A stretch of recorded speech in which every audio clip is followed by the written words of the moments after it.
From UFOs to psychic powers and government conspiracies, history is riddled with unexplained events.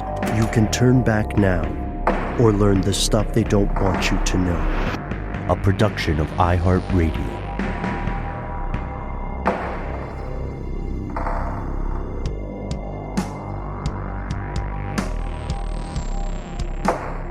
Hello, welcome back to the show. My name is Matt. My name is Noel. They call me Ben. We're joined, as always, with our super producer, Dylan the Tennessee Pal Fagan. Most importantly, you are you. You are here. That makes this the stuff they don't want you to know if you are listening to our strange news program. The evening it comes out, let us welcome you to February 3rd, 2025. Guys, we're more than 1 month into the new year. How are we feeling?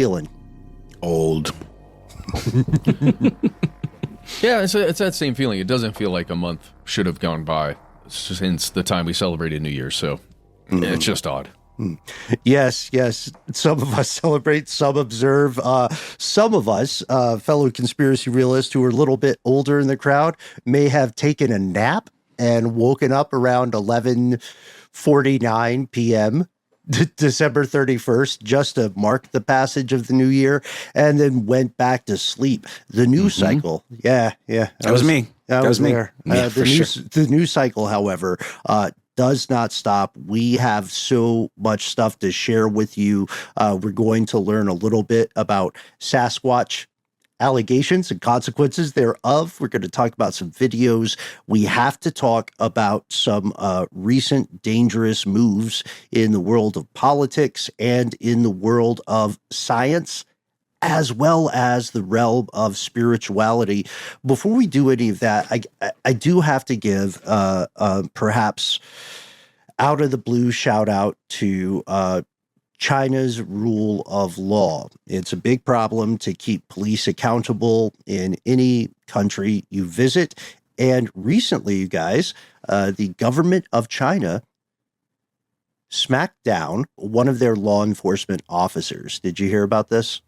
No? Like physically? Gave him a backhand? Well, he lost his bonus. The thing is, he's not a human police officer. He is a corgi named Fuzhai, and Fuzhai translates to lucky boy. Okay. All right. What's the deal? Why are they picking on Fuzhai? Yeah, right. So what happened to back in the blue, China? It appears that Fuzhai, who has become an internet sensation, did violate the terms of his employment. He is an explosive searching dog. We're not sure the correct term the Chinese government would use. Corgi? Yeah, he's a corgi.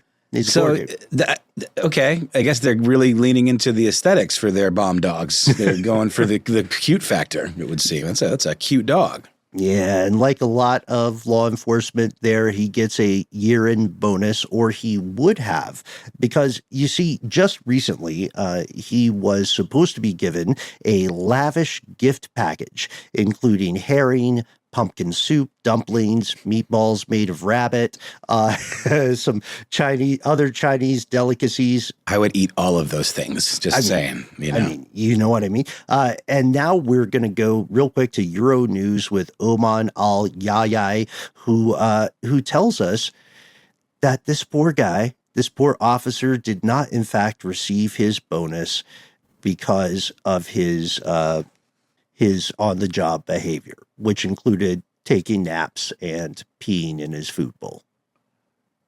Bad boy. I love how Matt's shaking his head right there. You're so disappointed in what is it, Fuzhai? Yeah, Fuzhai. Yeah. Fuzhai. Well, see, Officer Meadow, who hangs out in my precinct, last night she decided that she's going to jump on the counter and eat half of a frozen pizza before it made its way into the oven. The counter? Yeah. And that's a serious leap for a big dog. Wow. She is currently incarcerated in dog jail, and she's going to be there for the remainder of probably this afternoon. They know what they did. Hashtag free Meadow. Also true. What if Fuzhai and Mudang got together? Do you think that'd be fun? That could be an internet sensation of its own, like a crossover of viral animals. Hope so.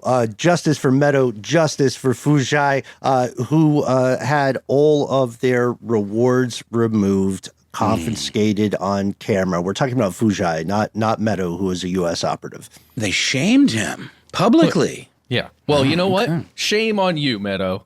You were caught red-snouted, okay? That was pasta sauce. It was frozen pasta sauce. For anyone who doesn't know, Meadow is a fair-haired dog.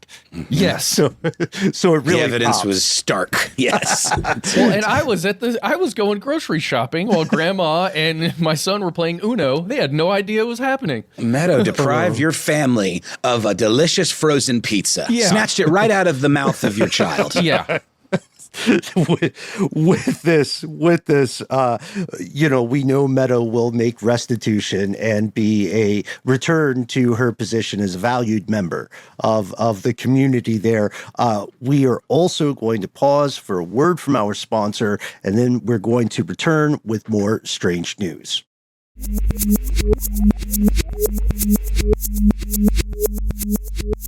And we have returned. A breaking story. If we could, Dylan, please get a breaking news cue.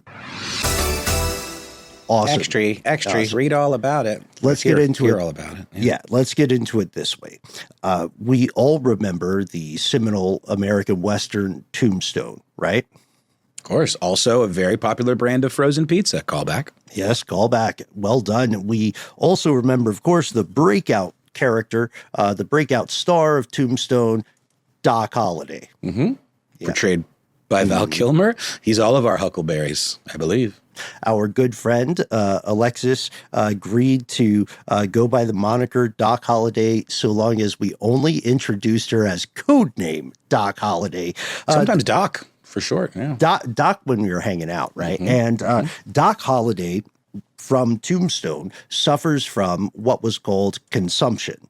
Consumption is the street name of that era for tuberculosis. Tuberculosis is a very nasty disease, and we often think of it as a condition that is relegated to the past. However, as we have learned recently and want to report now, the United States of America is currently experiencing the largest outbreak of tuberculosis in all of this young nation's history. And it's happening right now as we record in Kansas. Wait, we're in Kansas? I didn't think we were in Kansas anymore. We're not in Kansas anymore. Okay, yeah, but fair. We're talking about Kansas. It does seem like this is another in a series of stories about supposedly eradicated diseases popping up. Seems a little on the scary side. I don't want to be, alarmist, but didn't we also just discover a new case of measles here in Georgia for the first time in decades? As well as avian flu. It's coming back. We have to talk about this larger context. Let's drill down to the Topeka Capital Journal as well as Esquire, which has published a pretty good summation of this. Both sources quote Ashley Goss, who is Deputy Secretary at the Kansas Department of Health and Environment, speaking to the Senate just yesterday. Goss noted that public health officials have documented 66 active cases of tuberculosis in Kansas City, Kansas since 2024, in addition to 79 what they call latent infections. Most of the cases have been focused in a single area in Wyandotte County, with a handful in nearby Johnson County. And the crazy thing is, if you go to the CDC numbers, this outbreak dates back to 2021. Apparently, they just stopped giving public reports on this kind of thing for a while. Now, what does this mean for all of us listening tonight? It means that, like you said, Noel, these infections, these diseases that were once thought to be historical footnotes or historical horrors are very real. They're very much in play. And we now have to ask, why is this happening now? And how can the United States address it, especially given all the recent proposed cuts to public health and to the funding thereof. Yeah, it's upsetting. Do we know how many infections they are tracking, like actively? We know that we know that local medical professionals on the ground are attempting to compile an exhaustive list, but it's incredibly tough because the recent presidential administration has paused all public messaging from the CDC. Oh, geez. And if I'm not mistaken, it seems to be focused, or the case is largely focused in what's called by the CDC an at-risk community in a densely populated urban area. Yeah. And people are attempting to quell public outcry or alarmism by noting there's a very low risk of infection to the general public in these communities. However, tuberculosis is caused by bacteria. It's caused by Mycobacterium tuberculosis, and it spreads through the air when someone actively infected coughs or speaks too close to you, which may remind some of us of a thing that happened just a few years back and continues today. It rhymes with bovid. Hey, and speaking of, guys, do you mind if we throw in another little thing that's happening with the Department of Health and Homeland Security, or whatever it's called, Health and Human Services, I think? That's the one. Oh, we must. It's not Homeland Security. Sorry, I see HS, and that's what I think about. There was a very recent story before or maybe during the spending freezes and all the chaos that's kind of happening on the American political front. Health and Human Services announced that they were going to provide a $590 million grant injection, if you will, into Moderna to develop a vaccine specifically, or vaccines, the same mRNA vaccines they use for COVID, this time for bird flu. And it's this weird place that we're in that we're kind of talking about and hinting at, where we are unsure as the public and as people who are consuming the news on whether or not that kind of money is still going to get injected into a company like Moderna and whether or not that research is going to happen. But it is a bit, I don't know, it weirds me out knowing that there's over $500 million going from the government to Moderna for bird flu. Right, because it's a private entity, and I want, we're going to explore that larger context as well. We do have to point out, before anybody gets too spooked by this, there is a vaccine for tuberculosis. It is not commonly used in the United States, and we do know quite a bit about, I like the phrase consumption. We do know quite a bit about it because of its historical villainy. You know, you are at a higher risk of tuberculosis if you travel to countries or regions of the world where TB is common, or if you live and work in settings like prisons, nursing homes, elder care facilities, homeless shelters. Obviously, if you hang out with someone who has active tuberculosis, or if you have weakened immune systems due to health conditions or medications you may be taking. Why are these notes important? That last one, that last footnote there is crucial because a lot of people right now have a weakened immune system due to COVID-19, and they may not be aware of long COVID, right? Right. The after whatever, the knock-on effects. Mm-hmm. Just so they may not be aware of the full consequence of this, because you can feel better when you are not actually better. Please do check this out. Our thoughts go out with everybody in Kansas, honestly, everybody across the world, because it seems like these infectious diseases of old are simply increasing. And I have a question for you guys. Is this increased perception of an outbreak due to the hazards of modern civilization? Is it due to better reporting methods, or are we looking at a genuine rise in infections of various things across the board? Well, it's a little weird because tuberculosis, as you said, is a bacteria-based disease. And a lot of the things we've been nervous about or hearing a lot about have been viral infections, right? So fighting it is a little different. Preparing for it is a little different. And, with tuberculosis, every kid theoretically gets a vaccine for that when you're coming up.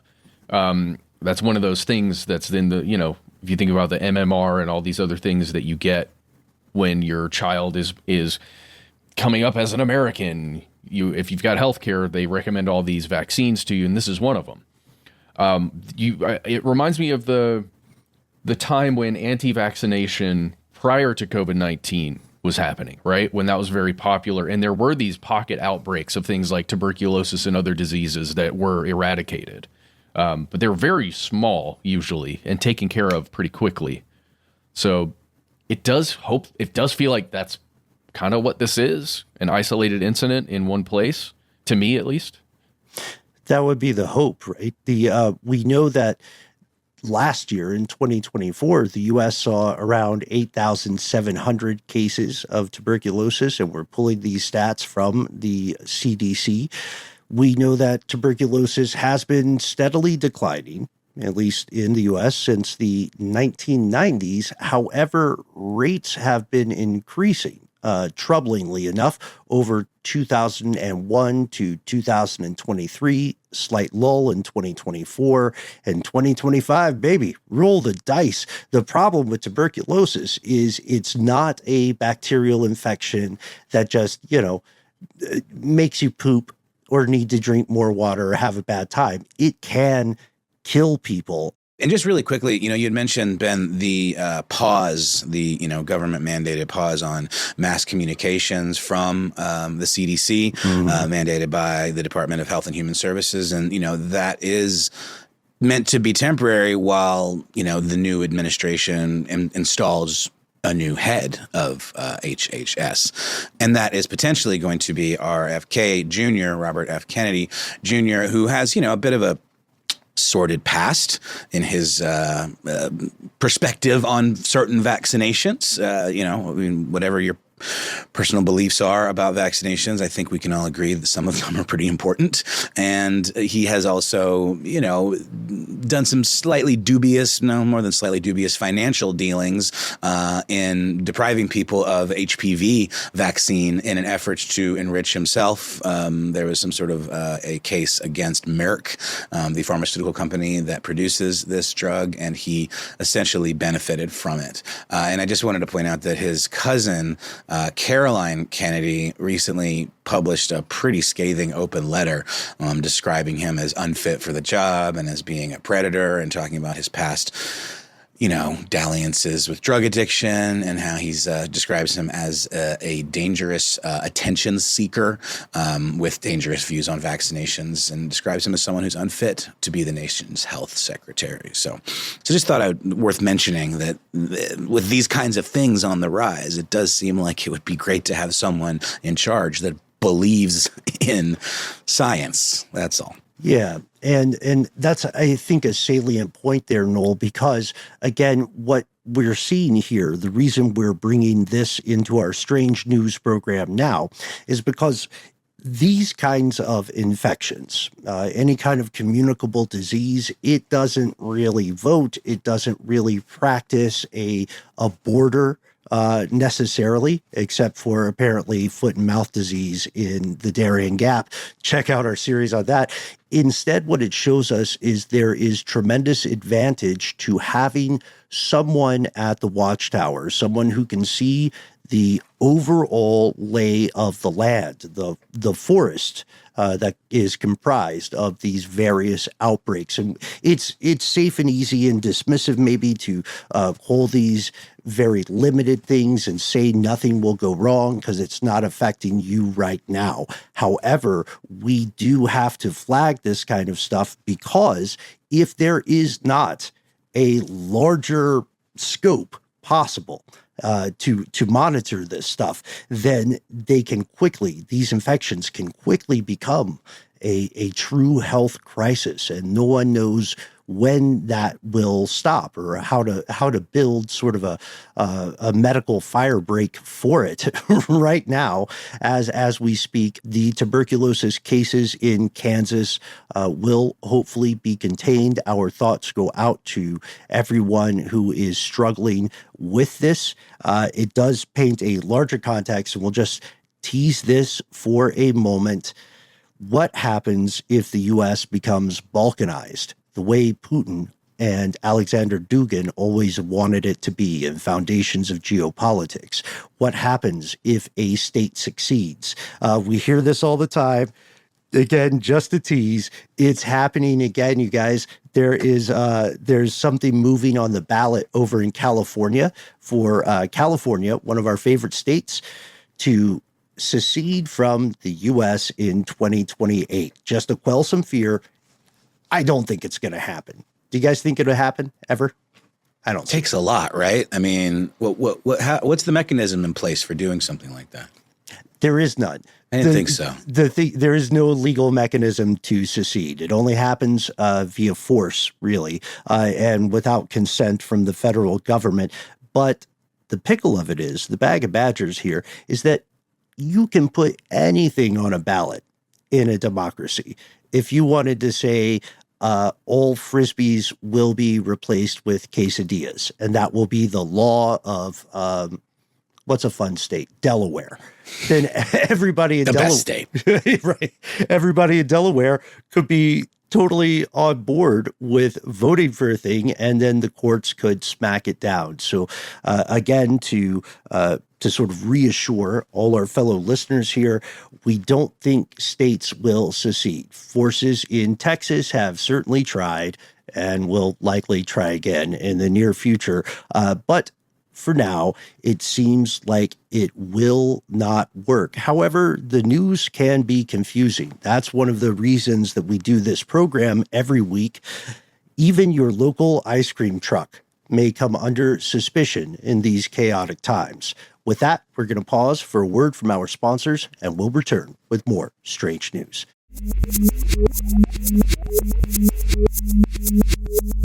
And we have returned, and Ben, the perfect tease for a pretty bizarre story that on its surface is, kind of offbeat and a little bit light, but it sort of speaks to some much larger issues. First and foremost being the widespread proliferation of misinformation on social media. Viral posts on various social media platforms identified a Las Vegas ice cream truck with an admittedly law enforcement adjacent theme as being a vehicle belonging to Immigration and Customs Enforcement, or ICE. It led to the owner of the truck, Billy Settlemyers, a former mechanic who actually built the truck and designed it and gave it this kind of law enforcement vibe as a way of, I don't know, it's a little odd, I'm not going to lie, but he did, it seems like his heart was in the right place. He felt that there was a need for a feeling of safety around ice cream trucks, this being a trusted ice cream truck, and even potentially folks seeing his vehicle from a distance in traffic might be more likely to drive safely, in certain neighborhoods where the ice cream truck would be roaming, which is, of course, the kind of areas where there would be school children walking home from school every day. This is what he had to say about this case. ICE and Border Patrol don't use trucks from 1985. The name of his company is Ice Cream Patrol. A person posted on social media a video of Settlemyer's truck driving into a neighborhood with the caption, "Please be on the lookout for ice cream trucks. They play music to get people to come outside. This is actually so sick." Other people reposted this image with other captions, including, warnings about impending mass raids and deportations. And of course, with the way things are going with the new administration, these are very legitimate fears. And so I can understand why people might assume this, but as with the fires in Los Angeles, it's just so easy for this kind of misinformation to spread and for people to repost it instantly as fact. And it just points out once again how important it is to do your own research, because it put this man in jeopardy, at risk, because ICE is not a very popular agency, and they are beginning to appear as a very aggressive enforcement wing of an administration that is openly very unkind in rhetoric and in policy to immigrants, and legal or illegal or otherwise. Oftentimes they get kind of lumped up into the same bucket and treated the whatever their legal status might be. So there's been a lot of folks very, very upset about the heightened kind of temperature of this rhetoric that could potentially put immigrants who are here very legally at risk alongside folks who are here potentially illegally. Mm-hmm. I bet that ice cream truck gets a lot of business rolling up and down, the Vegas Strip. Like, for real. Just like, oh, ice cream? Yeah. I can imagine a lot of people going for it. I mean, we understand the fear too, right? Because that is, this is occurring during a time of great and not unvalid paranoia. Who hasn't heard an ice cream truck and thought, yeah, I'll get myself a treat. You know what I mean? I don't know about you guys, I barely even eat ice cream, and I still get excited just to hear one roll down the street. It's such 100%. A cool, spontaneous human opportunity. Yeah, I think that, yeah. Well, Settlemyre had this to say: I kind of feel like a target. People have to stop and realize with social media how many people are going to see their video, and the repercussions from it are dangerous, possibly. Thankfully, of all the wonderful customers I have in this neighborhood, they came to my defense, and I really appreciate that a lot. And again, to your point, Ben, it is true. Last week, as of our recording of this episode, the actual ICE arrested about 1,200 people across cities in the United States, including Chicago and Los Angeles. And Atlanta. We talked about that in part 2 of our episode on the Darien Gap. Please tune in, folks. Absolutely correct. There are, however, no indications of these types of arrests taking place at that scale in Las Vegas. And a lot of the social media posts were indicating that this truck was a checkpoint, indicated some sort of checkpoint, and there are none of those to be found in the Las Vegas Valley. So I think it speaks to, as we're saying, misinformation spreading wildly, on social media and across the internet being so important, as I was guilty of with the fire buckets thing. So easy, especially in a time of heightened paranoia and concern and your heart being in the right place, to just repost something like this or talk about it on a podcast. It's just more important than ever just to do your vetting and double check your sources and make sure that this stuff is real, lest you put an agency like the Los Angeles Fire Department in harm's way, people who are trying to do good work, or an individual who's just trying to sell some ice cream. I'm just an ice cream man, is what he said.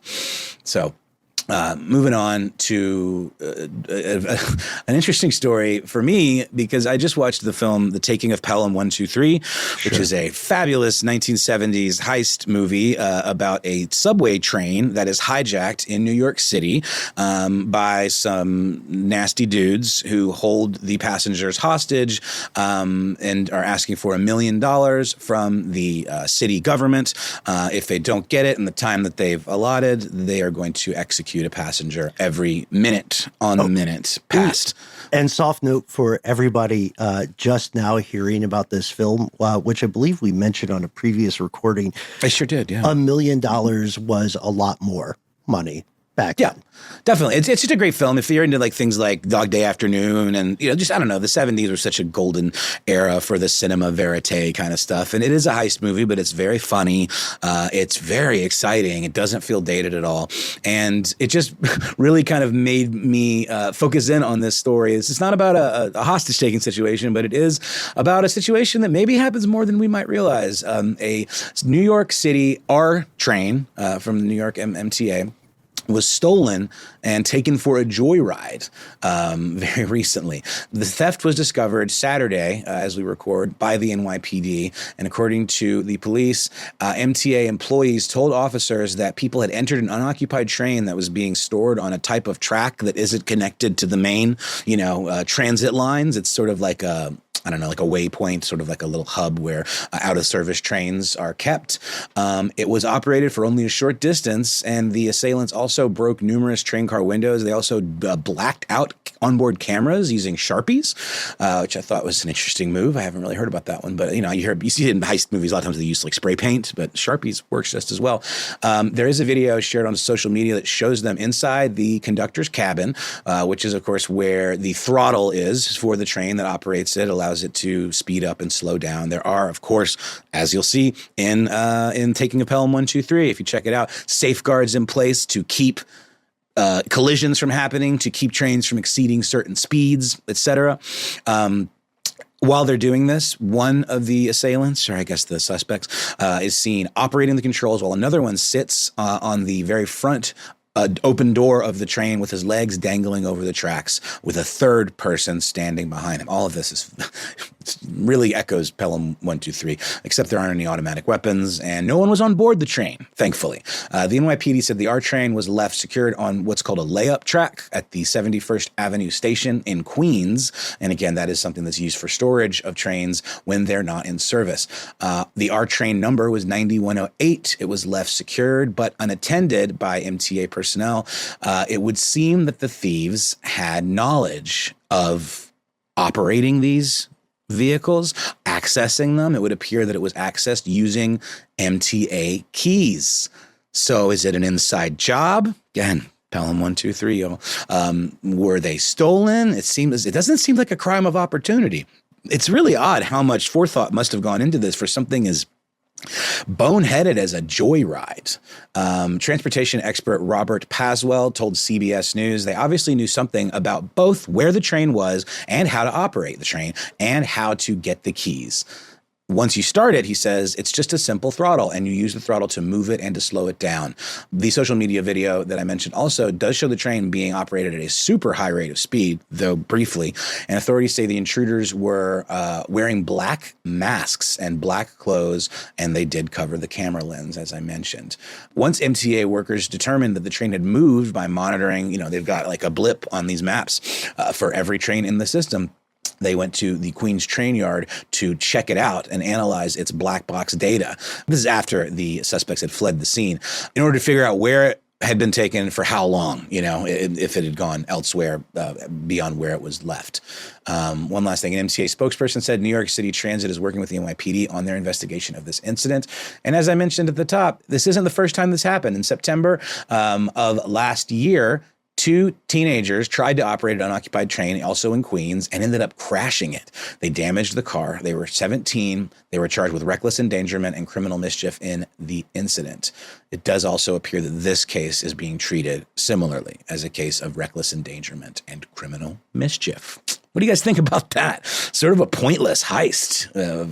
What do they gain from this? They're dressing like they're out to steal something, but is there something that we're missing? Is there something that they did, again, very Pelham 123, beyond the eyes and knowledge of the MTA and the NYPD?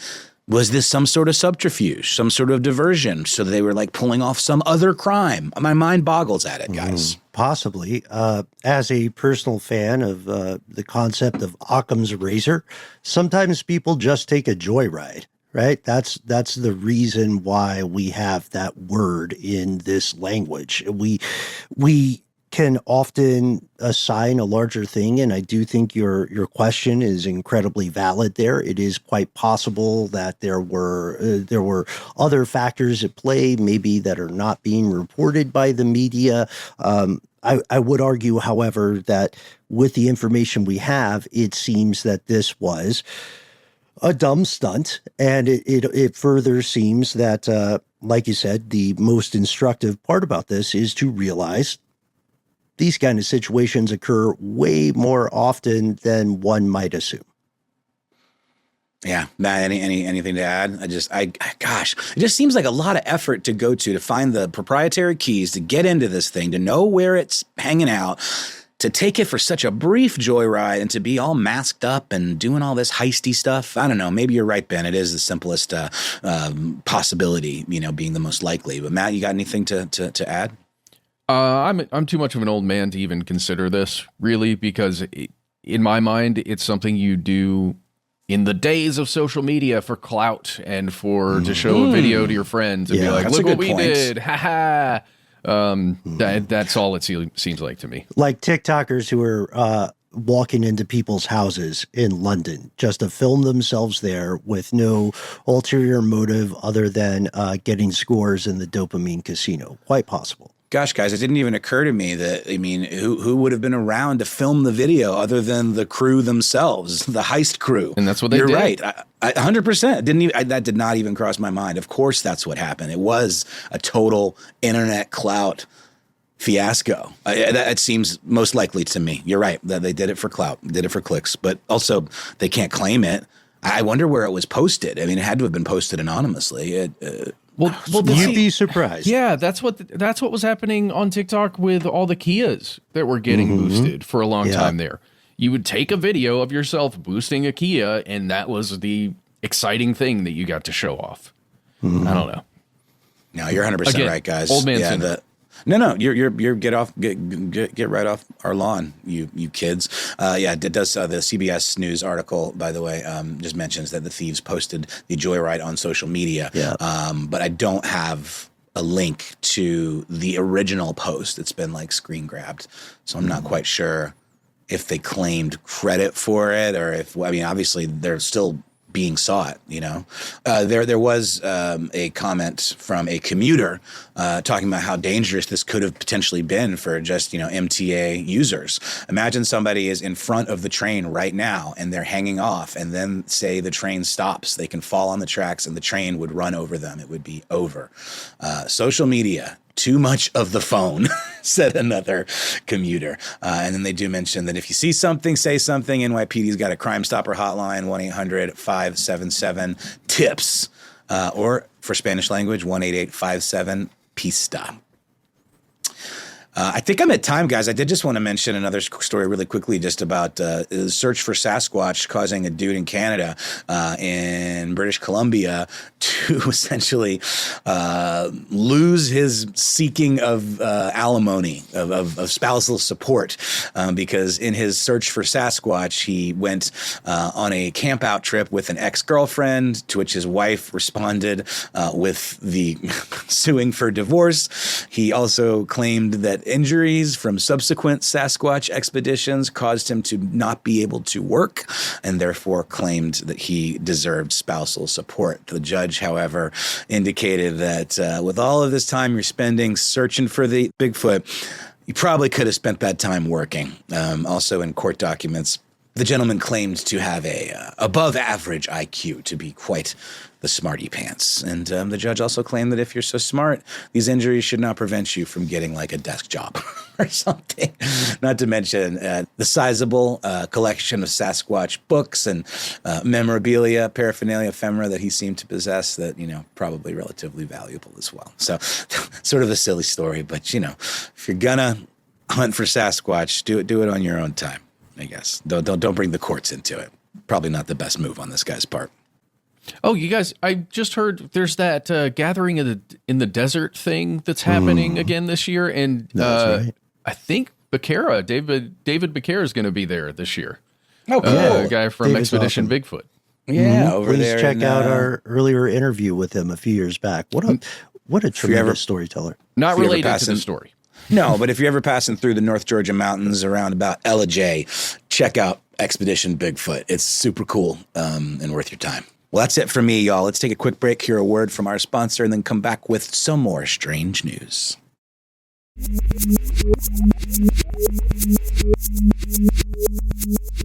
And we've returned.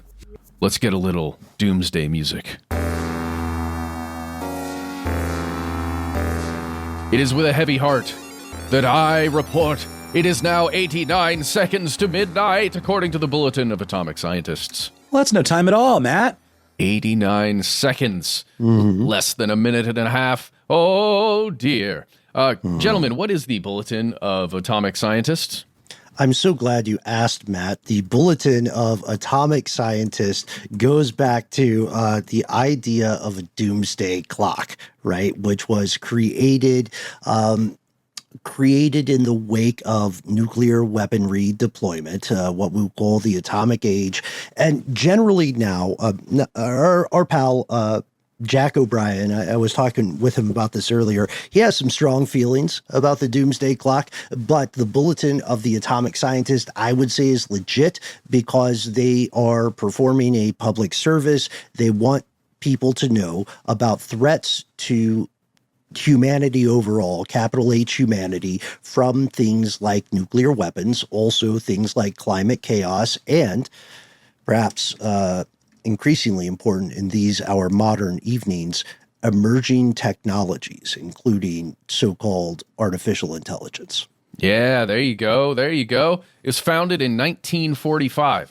You can think of the Bulletin of the Atomic Scientists and their doomsday clock as the long-tail regret of the folks who developed the nuclear weapon or, the hydrogen bomb. It's literally Einstein and Oppenheimer and the folks at, I think it is the University of Chicago, who actually developed this stuff through the Manhattan Project. And what they do is they've got a clock that says, hey, this is how close we are to, at first it was to nuclear devastation, to some form of global nuclear catastrophe. But now they take into account basically all of the things that humans are doing, and they kind of tally those together, and the clock represents how close we are to destroying ourselves, essentially, or the planet entire. 89 seconds. The move is literally 1 second. It was 90 seconds to midnight. And the folks at the Bulletin of the Atomic Scientists are essentially saying, hey, everybody, even a 1 second move at this time is a big deal, and we are just signaling that there are unmistakable, this is a quote, unmistakable signs of danger that national leaders and societies are failing to change course on. Just pointing that out there. It's happening. It's a, quote, stark signal because the world is already perilously close to the precipice. Isn't that poetic? Yikes. Before we get into the reason, like one of the major reasons I think this is important to what it's something Ben just hinted at. Let's give a quick update on a story that we did in the past on the Sodalitium Christianae Vitae. Oh, yeah. This is a series of episodes that we put out not long ago about a Catholic sect in Peru that had a lot of problems. Their leader, Luis Fernando Figari Rodrigo, was kicked out of the group by papal decree. Isn't that exciting? The Vatican said, I like papal decree. Yeah. The Vatican said, hey, you got to get out. He was kicked out back in August of last year, but the organization stuck around, and the reason why we're bringing it up is because as of January 23rd, as reported by CNN and Christopher Lamb, the Pope has officially dissolved the entire Sodalitium Christianae Vitae. So the entire organization is now dissolved. And as we said in that episode, at one point they had around 20,000 members, and that had dwindled a bit after all of the stuff about them in the news, and specifically about Figari. And now they're just gone, which is just a weird thing to think the Pope can reach out and say, hey, this entire thing is now void, and you can no longer do stuff if there's abuse going on. And it seems like, well, maybe if he can do that, couldn't he stop abuses elsewhere? Just an excellent question, with a tip of the old, whatever that thing is on his head, the cone. Oh yeah, tip of the cone. Yeah. Yeah, it's an excellent question, and please do check out our earlier work on this because it's quite disturbing. It brought up a lot of questions for us and our fellow listeners when we were exploring this. What we saw was, for a brief recap, what we saw was this gradation of investigations and bureaucracy bedeviling, honestly, at every step real results from those investigations. And as we had discussed earlier, Fagari went through several different iterations of punishment. And when we ended the episode, when we ended our exploration, this group was still around. This group had not been officially kicked out. And what they had already done, we get into the weeds a little bit on the concept of lay organizations, meaning organizations within Catholicism that are not headed by clergy.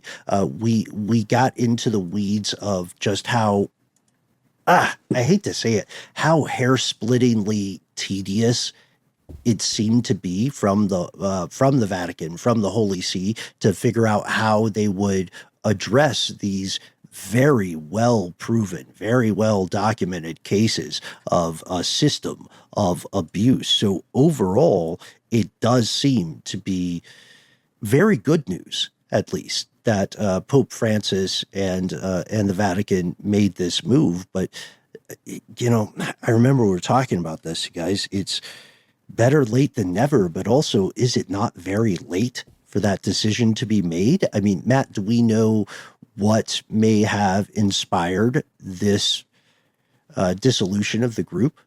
Yeah, the Pope grew some balls and said, "I'm going to take action." That's what happened. And we knew he had balls because of that special chair you have to sit in.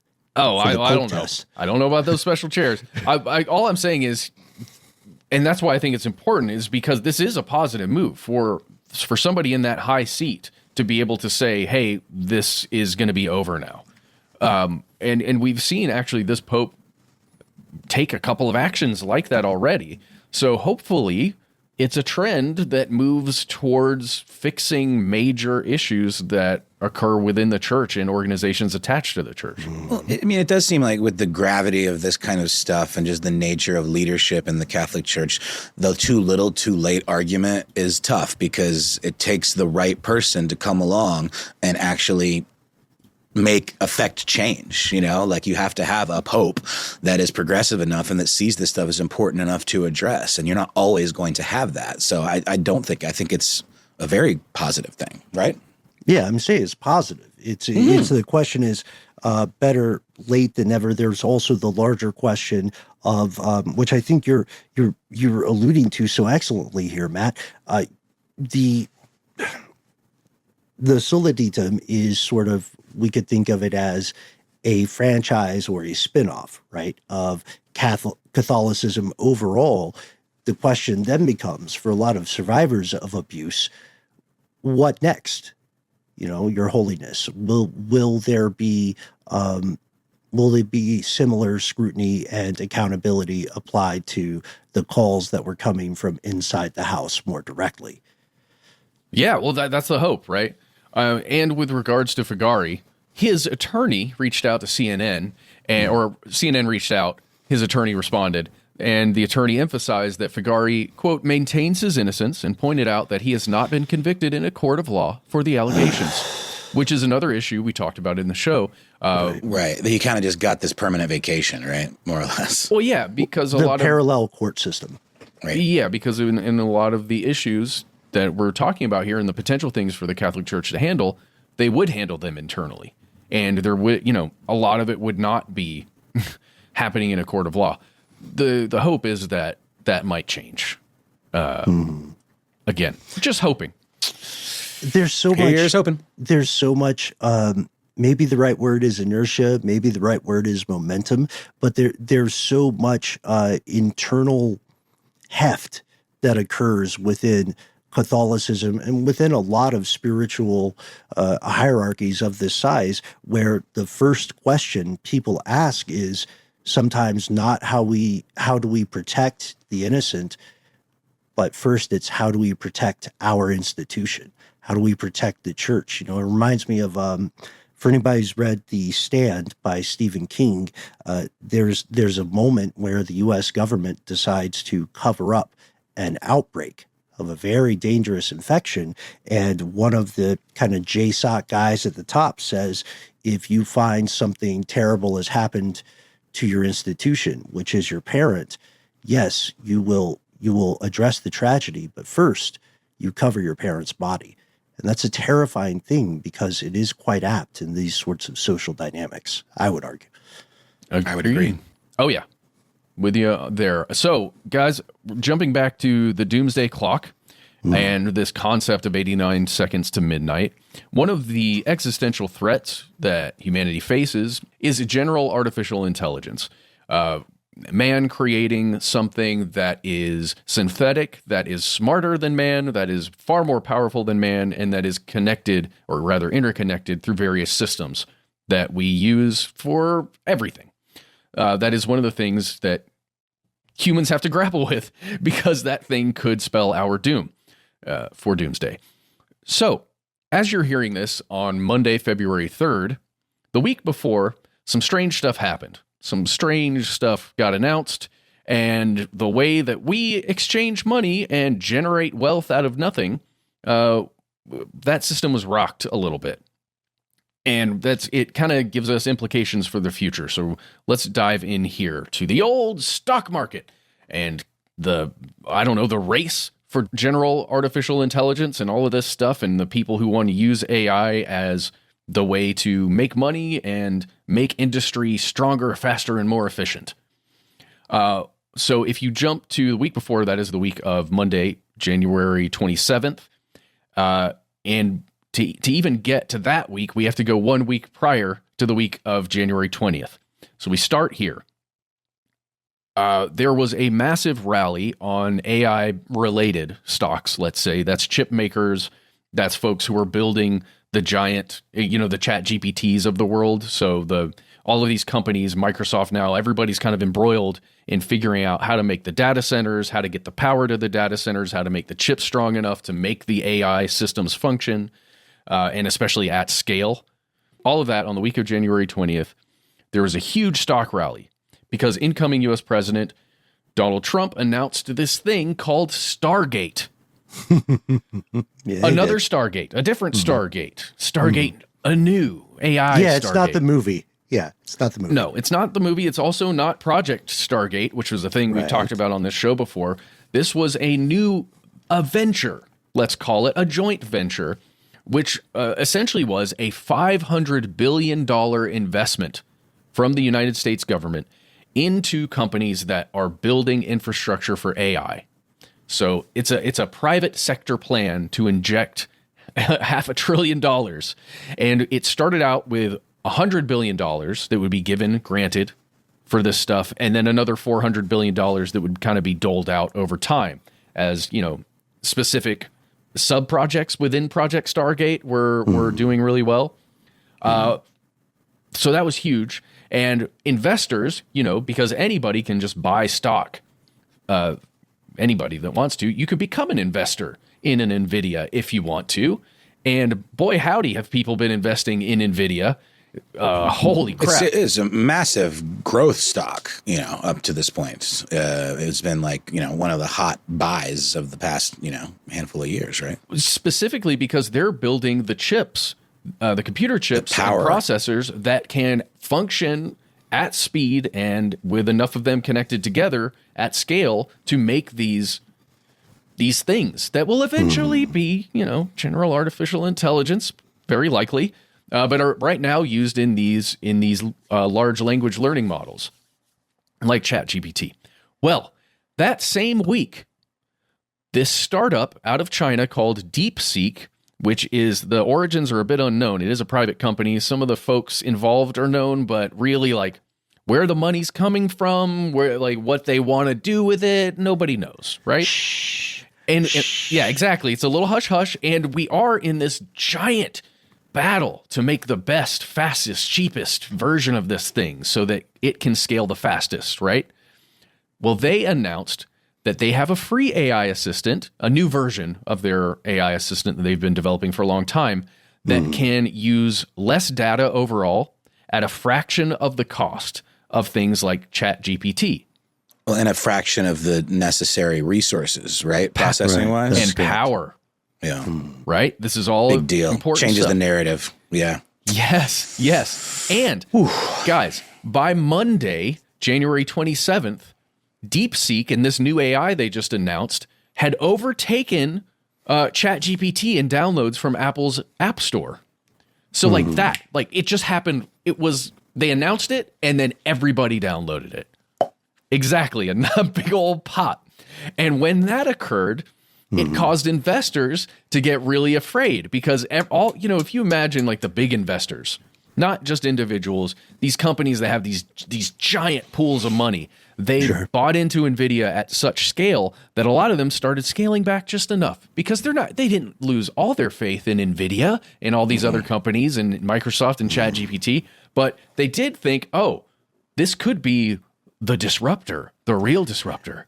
Right. Hedging a little bit. They chose so think of it like a horse race. They chose their horse, and their horse was proprietary, closed source. And that is the fulcrum of the conversation now. And I love that we're getting to this because, again, legislation as it stands is not equipped to handle or to really address or litigate these sorts of technological breakthroughs, especially with everybody is kind of playing Uno or a card game with the pursuit of AGI, artificial general intelligence. That's sort of the golden goose. That's the rough beast slouching toward Bethlehem, as I think it was Yeats would say. What are we learning here? We may be learning that, I don't know, man. Is it not a little bit hypocritical, Matt and Noel, for some of the proprietary generators of LLMs like OpenAI to argue that DeepSeek is ripping them off? Oh, well, yeah, it's an arms race. But wasn't there a story that indicated that DeepSeek may well have been trained using some pre-existing models? There's all kinds of scuttlebutt occurring right now about that because they're not the only folks in town. Alibaba just announced their own thing that is also cheaper and also, more efficient and can do all this Alibaba stuff. being massive, more like an Amazon kind of, right? Yeah. It's the PRC's Amazon, basically. We also, I love arms race because I would say it's a race to the bottom of affordability and a race to the top of accessibility. Yes. And it's fascinating because there are very different ways to use this technology, reasons to arm, either a citizen or let's say an army, a navy with this type of service. And the whole reason we're talking about it and why it is kind of an arms race, because what have we learned over time when thinking about stuff like the Vietnam War, thinking about Afghanistan and the USSR, thinking about Ukraine right now and what's going on? The expenditure of resources by a large country group in power is often the way that country is drained of their military might because they have no more resources to put into manufacturing the weapons of war that would be used to fight.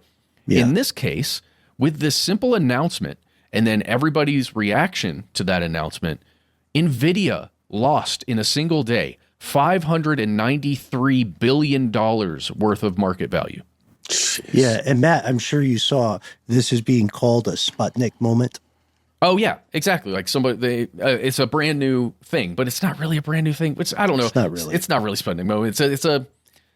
I would say, well, Sputnik wasn't necessarily a brand new thing because there was a lot of technology leading to that, and that's what's leading to DeepSeek. And I love that we started this part with establishing the somewhat imaginative nature of investing in the stock market overall, because we're really quantifying faith in the ability of a company, are we not?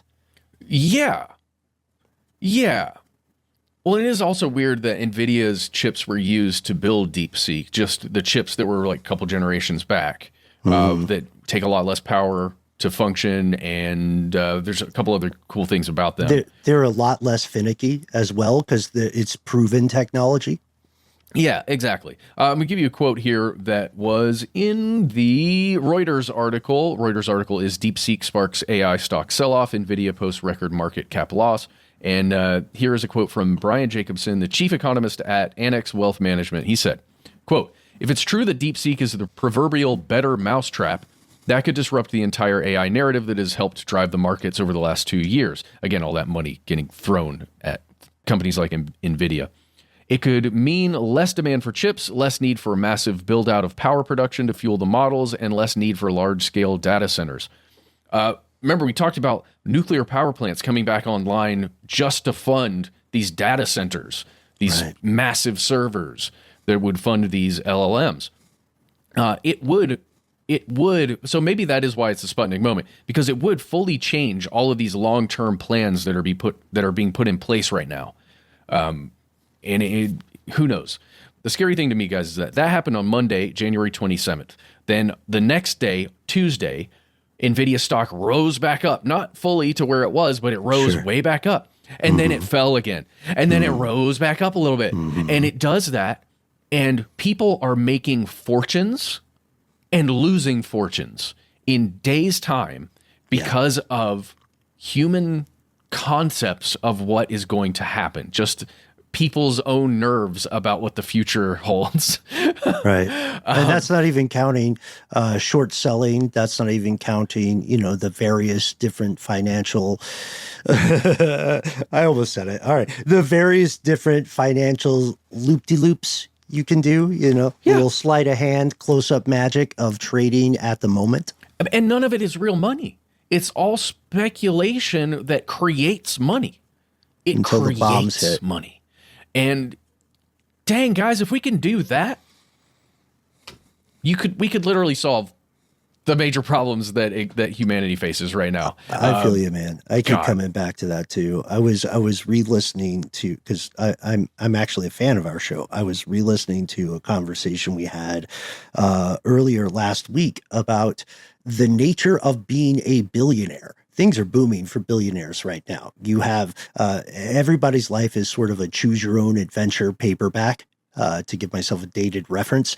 And if you're a billionaire, you have more choices for your adventures. So why not fund sanitation or literacy? Why not fight disease? Things like that. To your point, Matt, if this stuff is really as fabricated as it does seem to be, then we have to ask about the ethical quandaries involved. And I love that you're pointing out what's happening here as a disruptor, right? Imagine a great chess game, right? Or maybe even think of Chinese checkers, where you could have multiple players on the same board.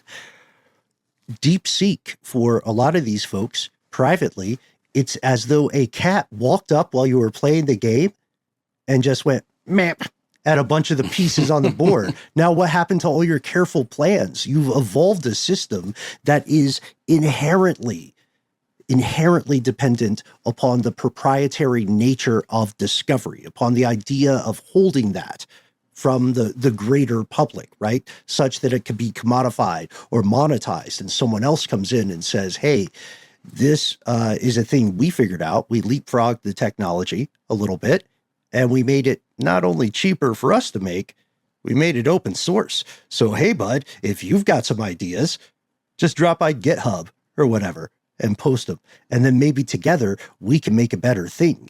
If you've already expended a lot of your nest egg, right? If you've already gambled on the idea that this proprietary stuff will be a faucet that you own a piece of, then this is a very dangerous thing, even if it ends up being better for the world overall. It's just such a contradictory cognitive place to be, Yeah. Yeah, I'd like to end with a quote from John Mecklin, editor over at the Bulletin of Atomic Scientists. And it's going to go back to that precipice quote, but it's the full quote. And I think this is what's most important here. Quote, in setting the clock to 1 second closer to midnight, 89 seconds, we send a stark signal because the world is already perilously close to the precipice. A move of even a single second should be taken as an indication of extreme danger and an unmistakable warning that every second of delay in reversing course increases the probability of global disaster. So we're counting in seconds now, guys, to potentially the end. Not for you, not for me, for everybody. So just as we're thinking about all this stuff occurring, I don't know what we do to increase the positive thing and to increase the hope that we can hold in ourselves that stuff's going to get better, but dang, we need it. So let's do that. I'll tell you who we should call, Matt. We need Fujai on the case. There we go. The lucky Chinese Corgi Cop. I mean, I'm giving some levity here because I agree with you. We need it. Each second is becoming more expensive, not only to exist within, but to reverse the course. What we're seeing are a wild agglomeration, or is a wild agglomeration of factors and aims that often contradict. And I keep saying it, but this is an elephants making war situation. And it's very important to remember, if you are hearing this, you are the grass. And you're delicious. For those elephants, they will eat you up. You're so tasty.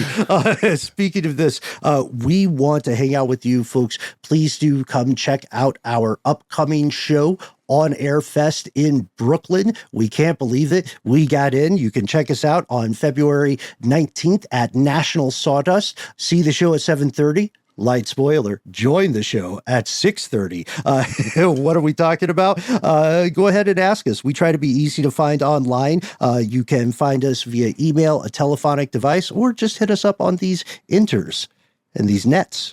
Indeed. Whichever channel you prefer. You can find us at the handle Conspiracy Stuff, where we exist on Facebook with our Facebook group. Here's Where It Gets Crazy, on X, FKA, Twitter, and on YouTube, where we have video content for you to enjoy.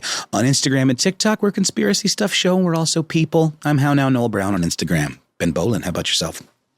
I can be discovered on Instagram at Twitter, Blue Sky, etc., or benbolin.com. Of course, if you're already on the internet and you're looking for someone to check out online, check out our pal Ophira Eisenberg, whom I just love and did some great jokes recently. So I'm just talking about stuff that stood out to me and made me laugh in these times where we need a little bit of levity. Matt Frederick, how about you? Find me. We have a phone number, too. It is 1-833-STDWYTK. When you call in, give yourself a cool nickname and let us know in the message if we can use your name and message on the air. If you've got more to say than can fit in a message like that, it's 3 minutes. Why not instead send us a good old-fashioned email? We are the entities that read every piece of correspondence we receive. Be well aware, yet unafraid. Sometimes the void writes back. Several of us listening this evening can attest to that fact, but you may be saying, how do I know it's true? How can I trust yet verify? Well, there's only one way to do so. Take a step further from the light. Join us out here in the dark. Conspiracy at iHeartRadio.com.